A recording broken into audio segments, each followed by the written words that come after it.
Hi guys, welcome to important concepts free हर रोज। मैं हूं आपका होस्ट और दोस्त C Abbas Hassan from commerce. Guys, last video में अपन ने इंट्रोडक्शन ऑफ जीएसटी चालू किया था। अगर आपने अभी तक नहीं देखी हो तो जाके देख लो यार, खुद का ही भला करो, हमारा ही भला करो। ठीक है, अब अपन आगे छोटा सा एक रिकैप करते हैं उस चीज का और फिर अपन आगे बढ़ते हैं। इंट्रोडक्शन ऐसा टॉपिक है जिसको आधे ज्यादा बच्चे छोड़ के जाते हैं, बट इंस्टीट्यूट अब जो एमसीक्यूज चालू कर दिए इंस्टीट्यूट ने, इंट्रोडक्शन में से कुछ ना कुछ एमसीक्यूज पूछ लेता है। तो अगर थोड़ा भी ध्यान से सिर्फ इतना सुन लोगे तो उसके अलावा इंट्रोडक्शन में तुम्हें ध्यान देने की जरूरत नहीं है।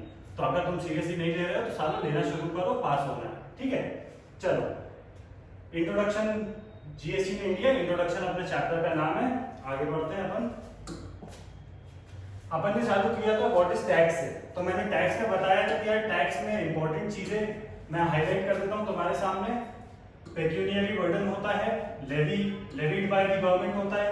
ठीक है, गवर्नमेंट लेवी करती है, financial burden on the people होता है। और गवर्नमेंट टैक्स क्यों कलेक्ट करती है, इसका रीजन है टू प्रोवाइड पब्लिक सर्विसेज।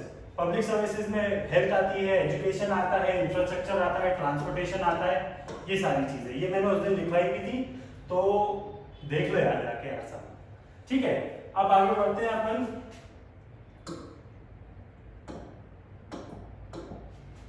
हाँ, तो हमने देखा क्या कि डायरेक्ट टैक्स में burden can not be shifted. ठीक है, एंड व्हाइल इनडायरेक्ट टैक्स में burden is shifted to the consumer. Ultimately जो जीएसटी को बियर करता है दैट इज द कंज्यूमर। पे कोई और कर सकता है, रिटेलर कर सकता है, होलसेलर कर सकता है, जिससे आप खरीद रहे हैं। Second point is direct tax is progressive in nature. Progressive in nature का मतलब होता है कि अगर मैं 10 लाख रुपए सैलरी कमा रहा हूँ या अगर मेरा टर्नओवर 20 करोड़ है तो मेरे को उस हिसाब से उतना ज्यादा डायरेक्ट टैक्स लगेगा। और अगर भाई मैं छोटा सा एक सैलरी पर्सन हूँ, छोटा बिजनेस है, मेरा 10-12 लाख का टर्नओवर है, तो मेरे को उसके प्रॉफिट पे कम टैक्स लगेगा। दैट इज कि high rate of taxes are applied on the people having higher ability to pay. ठीक है, while in indirect tax is regressive in nature. Regressive का मतलब क्या होता है, अगर आज की डेट में तुम अलमारी खरीद रहे हो या मोबाइल खरीद रहे हो, तो चाहे वो 10 लाख की सैलरी वाला खरीदे, चाहे वो 2 लाख की सैलरी वाला खरीदे, मोबाइल पे जो परसेंट का रेट है तुम्हें उस पे ही टैक्स देना पड़ेगा। Irrespective of your financial capabilities आपको टैक्स लगेगा सेम रेट पे, irrespective of all the slab rates in income tax, है ना। तो अपने को रिग्रेसिव इन नेचर का मतलब होता है same rate of tax is applicable for all the persons. ठीक है, ये हो गया पिछली क्लास का बेसिक। अब मैंने पिछली क्लास में टैक्सेबल वैल्यू समझाया था क्या होता है। तुम शॉपकीपर के पास जाते हो तो तुम्हें वो बिल देगा, बिल में तुम्हें कैसे क्या देखना है, उसने सही टैक्स लगाया कि नहीं लगाया, वो सब आप जाके पीछे वाले वीडियोस में देख सकते हो। मूविंग ऑन अपन, हाँ, तो आज का अपना टॉपिक है फीचर्स ऑफ इनडायरेक्ट टैक्स। थोड़ा बोरिंग टॉपिक है, इसको अपन थोड़ा सा अगर आप कंसंट्रेशन से समझ लोगे तो आपके अंदर फीचर्स इनकॉर्पोरेट हो जाएंगे, तुम्हें अलग से पढ़ने की जरूरत नहीं पड़ेगी। बहुत ही बेसिक सा टॉपिक है। First point is an important source of revenue. तुमने अक्सर न्यूज में देखा होगा आजकल की कि भैया जीएसटी का मार्च का कलेक्शन हुआ 1 लाख करोड़, 1.5 लाख करोड़, 90,000 करोड़। ये 90,000 करोड़ क्या है, रेवेन्यू है ना सरकार की। इसी पैसे को, जैसे मैंने पहले बताया कि सरकार टैक्स की लेवी करती है अपने को पब्लिक सर्विसेज देने के लिए, तो इसी 1 लाख करोड़ को वो पब्लिक सर्विसेज देने में लगाएगी, ऐसा लॉ है। मैं ये नहीं बोल रहा कि अब ठीक है वो अपन बात नहीं कर रहे। ठीक है, तो important source of revenue first point है। बहुत ही बेसिक सी चीज है, क्योंकि भैया सरकार अगर इतना टैक्स ले रही है तो कहीं ना कहीं उसको इतनी हैवी रेवेन्यू हो रही है और फिर इसमें से वो एक्सपेंडिचर करेगी। Second point is tax on commodities and services. Direct tax में क्या होता है, मैं अगर कमा रहा हूं तो मुझे टैक्स भरना है, मतलब वो कोई कमोडिटी या वो कोई सर्विस पे टैक्स नहीं लग रहा, वो लग रहा है मेरे प्रॉफिट पे, मेरी इनकम पे। भाई मेरे को रेंट आई उस पे लगेगा। ठीक है, रेंट आई तो रेंट क्या है, रेंटिंग सर्विस तो अलग चीज हो गई, जिसपे अगर मेरे को जीएसटी के लिए मैं लायबल हूं तो मेरे को जीएसटी चार्ज करना है। बट जो gross value of rent I उस पे इनकम टैक्स बोलता है कि वो तुम्हारी इनकम है, उस पे टैक्स भरो। बट यहाँ पे जो टैक्स लगता है वो लगता है गुड्स या कमोडिटीज, इसको अपन गुड्स भी बोल सकते हैं। ठीक है, गुड्स और सर्विसेज पे। ठीक है, और उसके बाद आता है फिर अपन थर्ड पॉइंट पे बढ़ते हैं शिफ्टिंग ऑफ बर्डन। ये तो अपन ने फीचर्स में देख लिया कि भैया इनडायरेक्ट टैक्स जो होता है उसका बर्डन एक्चुअली कंज्यूमर बियर करता है, बट वो जो पे करता है, क्योंकि देखो हर कंज्यूमर जीएसटी में रजिस्टर्ड नहीं हो सकता, बट ऑब्वियसली बात है इतना कंप्लायंस कौन करेगा, पॉसिबल ही नहीं है। तो उन्होंने ये जिम्मेदारी डाल के रखी है बिजनेसमैन में, क्योंकि बिजनेसमैन लिमिटेड है और कंज्यूमर्स बहुत सारे हैं।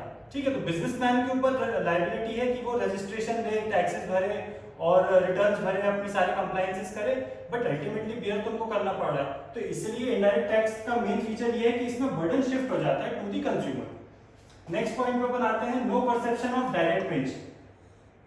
इनडायरेक्ट टैक्स है ना, तो डायरेक्ट पिंच हो ही नहीं सकता। यहाँ टैक्स कौन भर रहा है? शॉपकीपर। दिख कौन रहा है भरता हुआ? शॉपकीपर। लेकिन चिमटी किसको फूट रही है? कंज्यूमर को, है ना। तो डायरेक्ट पिंच शॉपकीपर पे नहीं, ठीक है। इनडायरेक्टली तुम लोग को टैक्स बियर करना है, तो there is no perception of direct pinch. ये ध्यान रखना, ये सारे आईसीआई की मॉड्यूल के पॉइंट्स हैं। अगर तुम्हें लग रहा है कि मैं हवा में बात कर रहा हूँ, तो ऐसा कुछ भी नहीं है। इन्हीं में से एमसीक्यूज बनेंगे, इन्हीं में से क्वेश्चन बन सकते हैं, ध्यान दो, ठीक है। उसके बाद आता है अपना इन्फ्लेशनरी। भाई साहब 100 रुपए का आइटम था, 18 रुपए जीएसटी लगा दिया सरकार ने। वो आइटम मुझे कितने का पड़ रहा है? 118 रुपए का। महंगाई बढ़ी कि नहीं बढ़ी? तुमको अगर 100 पे करना पड़ता है और आज तुमको 118 पे करना पड़ रहा है, तो 18% की महंगाई बढ़ गई। इनडायरेक्टली 18% नहीं बढ़ी, लेकिन कैसा लग रहा है? क्योंकि इसकी वजह से इन्फ्लेशन हो रहा है, इसकी वजह से प्राइसेस क्रॉस कर रहे हैं अपनी लिमिट को। आज तुम लोग जो उड़ाते हो जाके, उसमें तुम्हें मालूम नहीं कितने टैक्स लगते हैं। जीएसटी लगता है, एक्साइज लगता है, सेस लगता है, ये लगता है, वो लगता है। तुम तो 17 रुपए देके आ जाते हो, पर उसकी मिनिमम वैल्यू क्या? मेरे को, मैं नहीं पीता भैया, मेरे को 17 वजह नहीं मालूम, वो दोस्तों की वजह से मालूम है ना।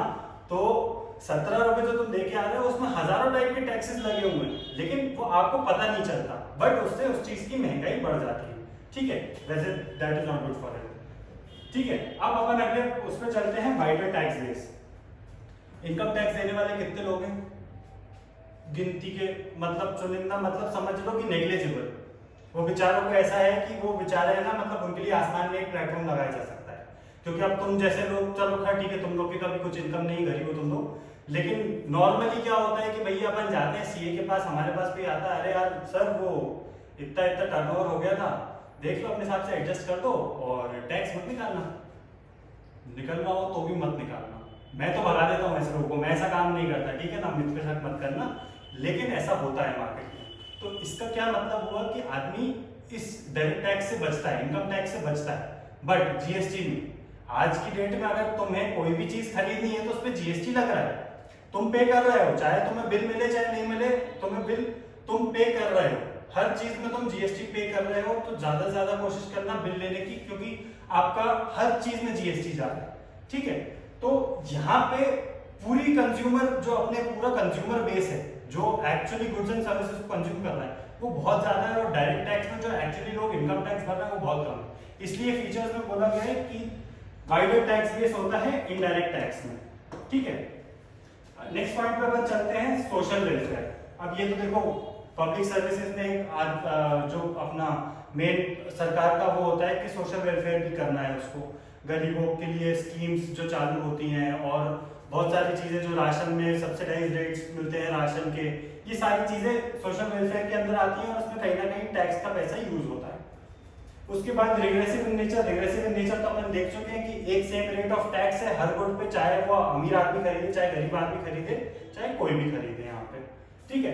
तो ये अपने कवर होते हैं, इतने इंपॉर्टेंट फंक्शंस है फीचर्स के, इतने इंपॉर्टेंट फीचर्स हैं, इसको आपको ध्यान रखना है। रेवेन्यू, कमोडिटीज पे tax, shifting of burden, no perception of direct pinch, inflationary, wider tax base, ये तुम खुद से लिख दोगे, उसमें कोई टेंशन लेने वाली बात नहीं, ठीक है। नेक्स्ट स्लाइड पे चलते हैं। इसको अगर किसी को स्क्रीनशॉट वगैरह कुछ लेना हो तो ले लो भाई। चलो, हिस्ट्री ऑफ जीएसटी, ये भी यार थोड़ा सा बोरिंग टॉपिक है, इसको अपन फटाफट निपटाते हैं। जीएसटी का क्या है? जीएसटी के बारे में बोला जाता है, अरे भैया मोदी सरकार जीएसटी ले आई और उनको लगाना नहीं आता था, ये नहीं आता था, वो नहीं आता था, पर ये आइडिया मोदी सरकार का था ही नहीं। ये आइडिया कहाँ से शुरू हुआ है मैं बताता हूँ आपको। ईयर 2000 में प्राइम मिनिस्टर थे Shri Atal Bihari Vajpayee ji, very learned man. उन्होंने ये कॉन्सेप्ट को इंट्रोड्यूस करा था कि यार एक ऐसा मॉडल होना चाहिए कंट्री की टैक्सेशन में जो एक ही टैक्स में सारे इनडायरेक्ट टैक्सेस कवर हो जाए। पहले बहुत सारे इनडायरेक्ट टैक्सेस लगते थे, वो भी अपन आगे देखेंगे कौन कौन से इनडायरेक्ट टैक्सेस इसमें जीएसटी में आके खत्म हो चुके हैं। लेकिन एक्साइज अलग लग रहा है, वैट अलग लग रहा है, सर्विस टैक्स अलग लग रहा है, एंटरटेनमेंट टैक्स अलग लग रहा है, ये अलग लग रहा है, एंट्री टैक्स अलग लग रहा है, ऐसे हजारों टाइप के टैक्सेस थे। फिक्शनली बोल रहा हूँ, हजारों टाइप के, बहुत सारे टाइप के टैक्सेस थे जो जीएसटी में आके खत्म हो गए।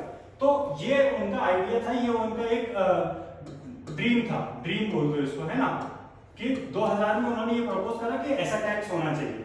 फिर 2006 में जो यूनियन फाइनेंस मिनिस्टर थे उन्होंने एक इसको बोला कि जीएसटी अब अपन इंट्रोड्यूस कर देंगे फ्रॉम 1/4/2010। 2010 की डेट थी पहले कि जीएसटी को इंट्रोड्यूस कर मारेंगे। 2016 तक कुछ नहीं हुआ। देखो सरकारी काम होते हैं, ऐसे तो हो नहीं जाते कि आज बोला और कल बिल पास कर दिया, है ना। यहाँ से कितने 10 साल हो गए, 10 साल हो गए, सरकार हो गई चेंज, सरकार हो गई चेंज। पर यहाँ पे सितंबर 2016 में फर्स्ट जीएसटी काउंसिल की मीटिंग हुई। बहुत सारी चीजें उन्होंने डिसाइड करी होंगी, ये मैं इसको थोड़ा सही कर देता हूँ, है ना। सितंबर 2016 में फर्स्ट जीएसटी काउंसिल की मीटिंग हुई और मार्च 2017 में जीएसटी काउंसिल ने रेकमेंड किया सीजीएसटी, एसजीएसटी, आईजीएसटी और यूटीजीएसटी कॉम्पनसेशन सेस को। बहुत से लोग सेस के बारे में जानते ही नहीं, बट सेस क्या होता है कि जीएसटी के ऊपर कुछ परसेंटेज लगता है सेस का। मतलब अगर तुम समझो, जैसे मैंने बात करी उसकी, ठीक है, सिगरेट की या टोबैको प्रोडक्ट्स या किसी भी चीज की मैं बात करूं, ये सब चीजें क्या होती हैं, पब्लिक को एक तो हार्म करती है, हेल्थ को हार्म करती हैं, but they are an important source of revenue. और सरकार को मालूम है कि ये चीजों की अगर आपको लत है ना, तो आप चाहे 15 रुपए की लो, चाहे 20 रुपए की लो, चाहे 25 रुपए की लो, आप पियोगे, बट ऑब्वियसली बात है। तो इसलिए सरकार ने क्या करा है, इन चीजों को बहुत ही प्यारे तरीके से एक सेस लगा दिया है कि जीएसटी तो तुम भर ही रहे हो, उस जीएसटी के ऊपर कुछ परसेंटेज सेस भी भर रहे हो, ठीक है। परसेंटेजेस सब अपन चीजें आगे देखेंगे, अभी तो मैं तुम्हें बेसिक समझा रहा हूँ कि ये सेस का बिल जो इंट्रोड्यूस हुआ कि मार्च 2017 में हुआ। मई 2017 में जीएसटी काउंसिल ने रेकमेंड करे रूल्स। देखो जीएसटी का सिर्फ एक्ट नहीं है, एक्ट छोटा होता है, एक्ट में हर चीज नहीं लिखी होती, बट तुम सोचो A to Z अगर उनको सारे पूरे पॉसिबल सिनेरियोस कवर करने, पूरी कंट्री में जितने टाइप के केसेस हो सकते हैं सबको कवर करना है, तो वो एक एक्ट के अंदर नहीं हो सकता।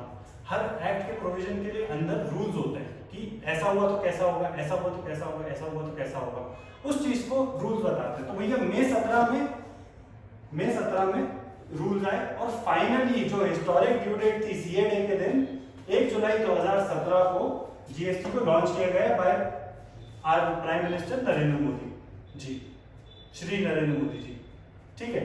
तो अब क्या है, 1 जुलाई 2017 की डेट तुम्हारे लिए सबसे इंपॉर्टेंट है। इस दिन जीएसटी का जन्म हुआ था, ठीक है। एनिवर्सरी भी बनाते हैं हम अपने साथ सीए वाले, तुम भी बनाओगे एक दिन। तो अब इंस्टीट्यूट ने बहुत सारी डेट्स दी हैं, मैंने बीच की कुछ डेट्स काट दी जो मुझे लगा इंपॉर्टेंट नहीं है, तुम्हें देखना हो बुक से देख सकते हो, बट हाँ इतनी डेट्स थोड़ी ध्यान में रख लेना, एमसीक्यू में बहुत इजीली पूछी जा सकती है और तुम 1-2 नंबर अपने आसानी से गवा सकते हो। बट इन केस तुम ये वीडियो देख रहे हो और इसको ध्यान से सुन रहे हो तो नंबर बच जाएंगे। समझ रहे हो ना मैं क्या बोलना चाह रहा हूँ, ठीक है। नेक्स्ट स्लाइड पे चलते हैं। प्रॉब्लम्स, अरे भाई साहब प्रॉब्लम्स तो एक सेकंड रुकना है यार।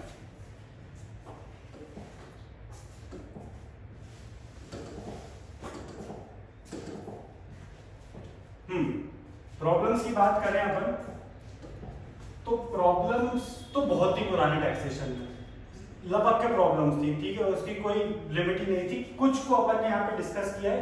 अगेन मैंने पूरा मटेरियल जो बनाया है इंस्टीट्यूट की मॉड्यूल से बनाया है, जितने भी मैं आपको पॉइंट समझा रहा हूँ सारे इंस्टीट्यूट के पॉइंट्स हैं, तो ये मत समझना कि मैं बकरबाजी कर रहा हूँ, ये कुछ भी उठ के एग्जाम में आ सकता है, ठीक है। समझ गए मेरी बात।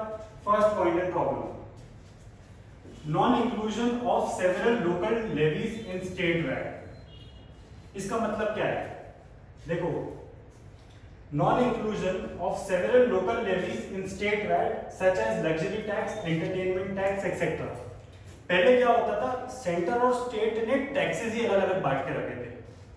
भैया वैट तुम लगाओगे, एक्साइज वैट स्टेट रखेगा, एक्साइज सेंटर रखेगा, सर्विस टैक्स सेंटर रखेगा, उसका कुछ कॉम्पनसेशन देगा, स्टेट को नहीं देगा। सब बहुत हौश पौश था और वो सब अपने बस की बात नहीं थी। अपने को क्या प्रॉब्लम होती थी कि अपने को हर चीज रखना पड़ती थी। अपने को एक्साइज के रिकॉर्ड रखना है, सरकार सेंटर के पास जाएंगे, वैट के रिकॉर्ड रखना है, स्टेट के पास जाएंगे, एंटी टैक्स के रिकॉर्ड्स रखना है, उसके बाद बहुत सारे परचेजेस पे टैक्स लगते थे उसके रिकॉर्ड्स रखना है। ये सारी चीजें क्या होता था कि कुछ चीजें स्टेट के पास चली जाती थी, कुछ चीजें सेंटर के पास चली जाती थी, किसी का प्रोपोर्शन ज्यादा था, किसी का कम था। तो प्रॉब्लम ये होती थी कि बहुत अनइक्वालिटी थी कि कोई टैक्स बहुत ज्यादा आ रहा है तो सरकार को बेनिफिट, सेंटर को बेनिफिट हो रहा है, कोई टैक्स स्टेट पे ज्यादा आ रहा है तो स्टेट को बेनिफिट हो रहा है। This was a problem. ठीक है, लग्जरी टैक्स, एंटरटेनमेंट टैक्स, ये खाली सेंटर के पास जाते थे, स्टेट के पास कुछ नहीं जाता था, तो ये सारी प्रॉब्लम्स थी उसमें। उसके बाद सबसे बड़ी दिक्कत जो थी वो ये थी, कैस्केडिंग ऑफ टैक्सेस। कैस्केडिंग का मतलब क्या होता है, मैं एक छोटा सा एग्जांपल देता हूँ। पहले क्या होता था, मैं यहाँ पे दे देता हूँ, ठीक है। पहले क्या होता था, मान लो तुमने एक आइटम खरीदा, एक मैन्युफैक्चरर से तुमने एक आइटम खरीदा, उस पर तुमने क्या करा, 1 लाख रुपए का आइटम खरीदा, उस पर तुमको एक्साइज देना पड़ती थी। ठीक है, राइटिंग थोड़ी मैनेज कर लो, धीरे धीरे अच्छी हो जाएगी। एक्साइज देना पड़ती थी, मान लो तुमने एक्साइज ड्यूटी दी 10,000 रुपए। मैं ये नहीं बोला 10% रेट था, मैं एग्जांपल देके बता रहा हूँ, ठीक है, ताकि फिगर्स में कंफ्यूजन ना हो। अपन ने पे करा उसको 1,10,000। अब जब तुम इसको बेचते थे तो तुम देखो, तुमने टैक्स दिया है 10,000 का, तुमने टैक्स दिया है, और ये किसको गया है, ये गया है सेंटर को, ठीक है। अब जब स्टेट, आप मध्य प्रदेश में बेच रहे हो, मान लो आपने किसी मैन्युफैक्चरर से खरीदा लुधियाना में, आप मध्य प्रदेश में आके बेच रहे हो भोपाल में, तो तुमको क्या करना पड़ता था, वैट लगाना पड़ता था। वैट का रेट मान लो 5% था, है ना, तो 5%, अब 1100 का 5%, 5500 रुपए का तुम्हें वैट भरना पड़ता था। इन द सेंस उस टाइम भी कंज्यूमर ही पे करता था। 1,10,000 और 5500, 1,15,500 रुपए पे करना पड़े कंज्यूमर को, ठीक है, जिसमें 10,000 टैक्स इंक्लूडेड था और जिसमें 5500 रुपए टैक्स इंक्लूडेड था। टोटल कितना टैक्स हुआ, 15,500। बट देखो क्या हो रहा था, जो तुमने 5% पे किया वो किस पे किया, 1,10,000 रुपए पे। 1,10,000 रुपए पे 10,000 रुपए ऑलरेडी टैक्स इंक्लूडेड था, तो तुमने इन शॉर्ट 10,000 पे जो 5% पे किया, 500 रुपए, वो तुम्हारा टैक्स ऑन टैक्स था। ओरिजिनली 10,000 के टैक्स पे तुमने 5% और टैक्स, 500 रुपए और टैक्स भर दिया। इसको बोलते हैं कैस्केडिंग इफेक्ट। कैस्केडिंग में क्या होता है, एक टैक्स ऑलरेडी लग चुका है, उसके ऊपर दूसरे टैक्स की, मतलब उस टैक्स के ऊपर भी वापस से टैक्स लग रहा है। जीएसटी में ऐसा नहीं है। जीएसटी में अगर तुम्हें उस दिन ध्यान में, मैंने लास्ट लेक्चर में बताया था मेरे शॉर्ट्स में, नहीं देखा हो तो देख लेना यार, तुम लोग है ना ऐसे हरकतें करके फिर, ठीक है। उसमें मैंने बताया था तुम लोगों को कि जो अपन ने यहाँ पे एक्साइज तो खत्म हो गया, अब अपन ने यहाँ पे जीएसटी भरा, तो इस जीएसटी का क्रेडिट मिल जाता है, ठीक है। ये जीएसटी कॉस्ट का पार्ट बनता ही नहीं है। अगर ये कॉस्ट का पार्ट नहीं बनेगा तो इस पर प्रॉफिट नहीं लगेगा, अगर इस पर प्रॉफिट नहीं लगेगा तो उस पर टैक्स नहीं लगेगा। तो इन शॉर्ट कैस्केडिंग को जीएसटी ने खत्म कर दिया। तो क्या होता था, कैस्केडिंग ऑफ टैक्सेस जो होती थी वो नॉन वेटेबल सीएसटी होता था, इंटर स्टेट, मतलब एक स्टेट से दूसरे स्टेट अगर माल आ रहा है तो उस पर सीएसटी लगता था, उसका क्रेडिट नहीं मिलता था, वो कॉस्ट में जुड़ जाता था, फिर उस पर टैक्स लग जाता था, वैट। उसके बाद इंक्लूजन ऑफ सेनवैट। सेनवैट मतलब एक तरह से इन शॉर्ट समझ लो कि एक्साइज ही था। तो ये जो सेनवैट था, ये वाला जो मैंने एग्जांपल दिया 10,000 का, ये इंक्लूड हो जाता था वैल्यू पे फॉर इम्पोजिंग वैट। यहाँ पे वैट आएगा, है ना, यहाँ पे वैट आएगा फॉर इम्पोजिंग वैट। तो क्या होता था कि भैया एक्साइज लग गया, उस पर जब सामने वाले ने वैट लगाया तो फिर से डबल टैक्सेशन हो गया। इस डबल टैक्सेशन को जीएसटी ने आपको खत्म कर दिया। इसलिए अपन पढ़ रहे हैं कि पुरानी जो प्रॉब्लम्स थी, उन प्रॉब्लम्स को जीएसटी ने कैसे सॉल्व किया है, ठीक है। जीएसटी ने इसको सॉल्व कर दिया। No CENVAT after manufacturing stage. एक बार मैन्युफैक्चरर से मैन्युफैक्चरर जा रहा है, अगर प्रोडक्ट, मतलब मान लो मैंने एक प्रोडक्ट को स्टार्ट करा, 40% बनाया, उसके बाद दूसरे मैन्युफैक्चरर के पास गया, उसने कंप्लीट किया, तो पुराने वाले मैन्युफैक्चरर ने जो एक्साइज चार्ज किया उसको उसका क्रेडिट मिल जाएगा दूसरे मैन्युफैक्चरर को। बट जैसे ये प्रोडक्ट मैन्युफैक्चरर से निकल के जाएगा अपने डिस्ट्रीब्यूटर के पास, होलसेलर के पास, रिटेलर के पास, कंज्यूमर के पास, उसको इस चीज का सेनवैट क्रेडिट नहीं मिलेगा, मतलब वो उसकी कॉस्ट में जुड़ जाएगा। अब फिर से वही चीज है, कॉस्ट में जुड़ गया मतलब उस पर डबल टैक्सेशन हो गई होगा। Non integration of VAT and service tax. Goods पे लगता था वैट, सर्विसेज पे लगता था सर्विसेज टैक्स, ठीक है। मतलब अब समझ लो कि वैट कौन लगा रहा है, जो ट्रेडिंग कर रहा है, जो ट्रेडिंग कर रहा है। अगर भोपाल में मैं बैठ के ट्रेडिंग कर रहा हूँ गुड्स की, तो मैं वैट लगा रहा हूँ। मैं अगर भोपाल में बैठ के सर्विसेज प्रोवाइड कर रहा हूँ तो मैं इस पर सर्विस टैक्स लगा रहा हूँ, बट सर्विस टैक्स का हिस्सा जा रहा है सेंटर को, जबकि मैं भोपाल में बैठ के दे रहा हूँ कायदे से। जैसे वैट से स्टेट को जाना चाहिए, वैसे सर्विस टैक्स भी जाना चाहिए स्टेट को, लेकिन सर्विस टैक्स जा रहा है किसको, सेंटर को। सेंटर अपने हिसाब से, एक सेकेंड, सेंटर अपने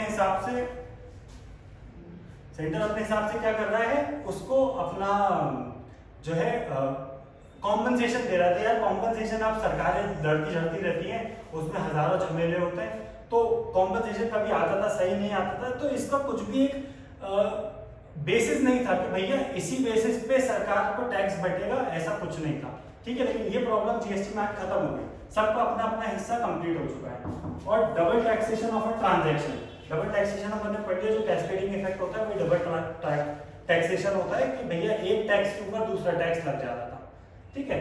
तो यहाँ पे अपन ने प्रॉब्लम्स खत्म करी, ठीक है, प्रॉब्लम्स खत्म करी। एक बार देख लो, non inclusion of several local taxes, उसके बाद कैस्केडिंग जो खत्म हुई, सैलरी का क्रेडिट नहीं मिलता था, सीएसटी का क्रेडिट नहीं मिलता था, उसके बाद सैलरी का क्रेडिट मैन्युफैक्चरिंग स्टेज के बाद नहीं मिलता था, उसके बाद non integration of VAT and service tax. तो ये सारी प्रॉब्लम्स खत्म हो गई है ना अपनी। तो यार ठीक है, आप आज के लिए इतना काफी है मेरे ख्याल से। इतनी थ्योरी तुम लोग के दिमाग में घुसी होगी, थोड़ा सा रिवीजन कर लेना, कोशिश करना समझने की। नहीं समझ में आया तो दोबारा देख लेना, फ्री तो मिल रहा है तुम लोग को अभी फिलहाल, तो बढ़िया देखो उसके जो है और अपने कॉन्सेप्ट को क्लियर करो, ठीक है। Thank you.